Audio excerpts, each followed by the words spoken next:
All right, set two, excuse me, would be professional skills, covering in particular presentations, some very basic but easy to do web design, and then some skills that I think are very useful for collaboration. So thinking about presentations in two ways here, one with slide decks and then one with where you record a video of what's happening on the screen. Of course, we could cover PowerPoint and Google Slides, and I would try to provide some templates and some basic principles for how to do effective presentations.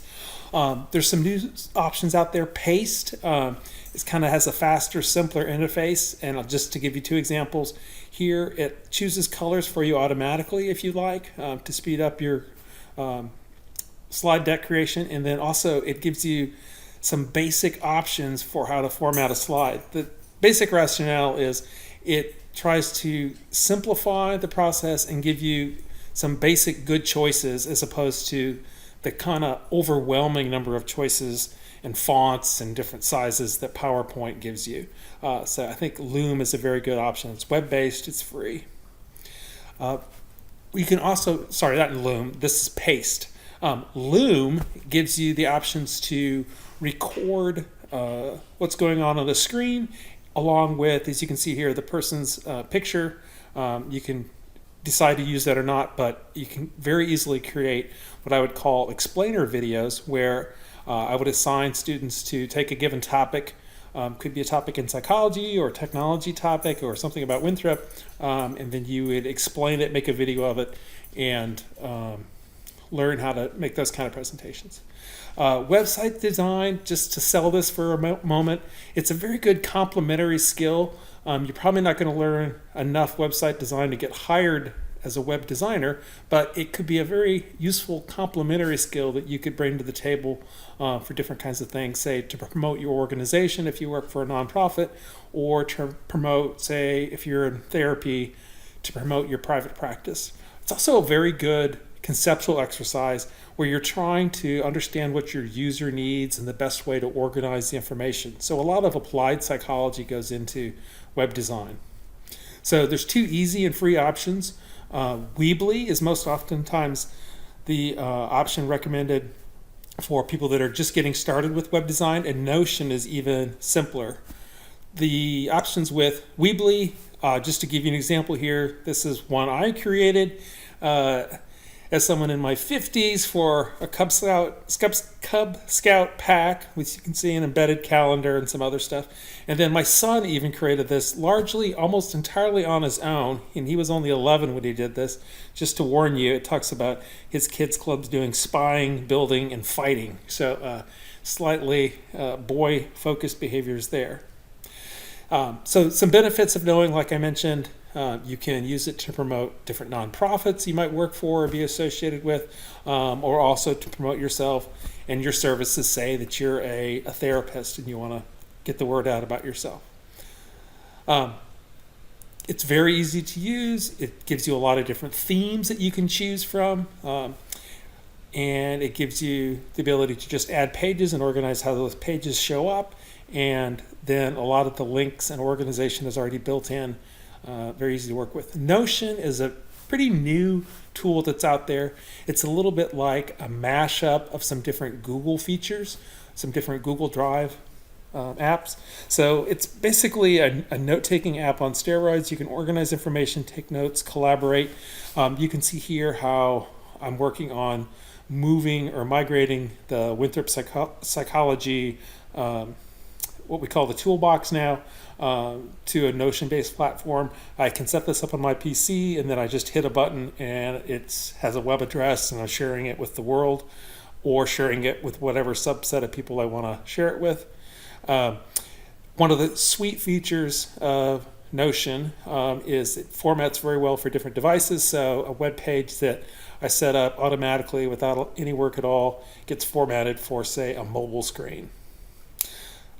One idea I have for the course is to give students a few projects where they're assigned someone to work with, or they need to find someone to work with, and serve as a consultant for that person to develop not only a skill in providing a certain service, but some consulting skills. In other words, how do you figure out what somebody needs and devise a solution that meets their needs. One I think that would be very handy is take some professor's syllabus and decide how to put it online using Notion.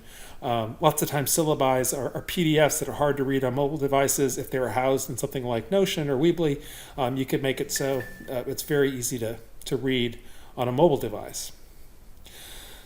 Dropbox is a phenomenal and free file management cloud access system that has a lot of different features, but the short story is you develop some kind of hierarchy of folders and files within Dropbox that then you can share very easily with other people so that you have a shared workspace. If one person makes a change, it propagates through everyone's devices. So one way of thinking of it is it's an auto-syncing system, and it gives you a lot of possibilities to restore files that you've lost or changed in a way that you later come to realize was a mistake. So just the basic functionality, I have this hierarchy or this set of folders, and I can sync it to the cloud such that I can access it, say, from a Winthrop computer or any computer on the web, and also on my phone very easily. Again, it provides cloud backup of a sort, and this time machine where if you change a file and you later want to get back to the older version, you can do that. It also makes collaborating as a team, say on a research project, very easy. Say I want to collaborate with Kelly, so I set up a system on mine. I share it with Kelly, and then say Caleb wants to also participate in the project. It's very easy to share it with his computer. So it's similar to Google Drive, but I think the functionality and some of the features make it a little easier to use than Google Drive. One nice feature, it has this in the notification area. This is kind of like the command center where you can see what files you've manipulated recently, either that you own or that have been shared with you. And then up here, I can access different features of the program. But basically, it gives me a quick snapshot of what's going on with all my files.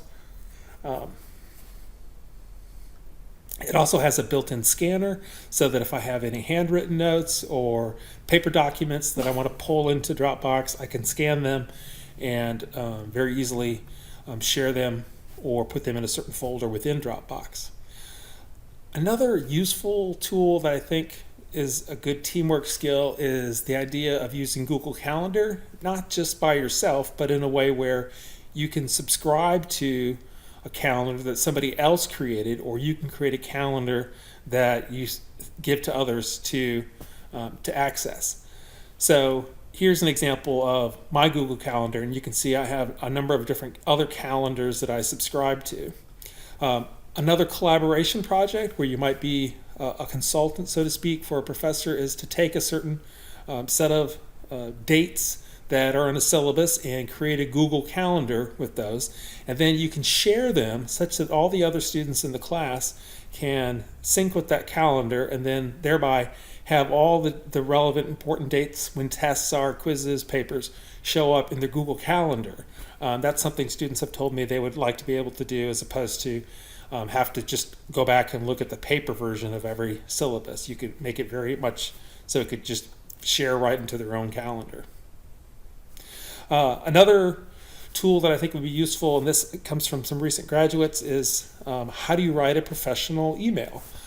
So there's just some conventions that have to do with spacing, and I think it's really important when you're writing to somebody you don't know, within the first sentence or two, be very direct about what you want. So here I'm setting up an example of how you would contact somebody to do an informational interview, and give some suggestions in terms of the tone and how do you follow up with somebody that hasn't responded and all that kind of professional stuff which students oftentimes haven't really been coached in.